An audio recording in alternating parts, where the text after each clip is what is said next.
শরীরে প্রচুর পরিমাণে জ্বর জ্বর অবস্থায় বাইরে বেরোয় চলে আসছে, মানে একদম দিনের বেলা সবকিছু অন্ধকার বানায় ফেলছে। কালবৈশাখী ঝড়ের যে ফিলটা আছে না, অনেকদিন ধরে হচ্ছে যে গ্রামে এমন আবহাওয়া ফিল করা হয় না, দ্যাটস ওয়াই বাইরে আসা।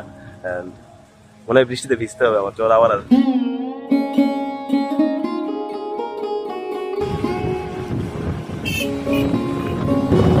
কবে এমন ওয়েদার দেখছি মনে নেই আমার, জ্বর থাকলেও মানে আমার জ্বর ভালো হয়ে গেছে মনে হয়, এত সুন্দর বাতাস আর এই অন্ধকার দিকে।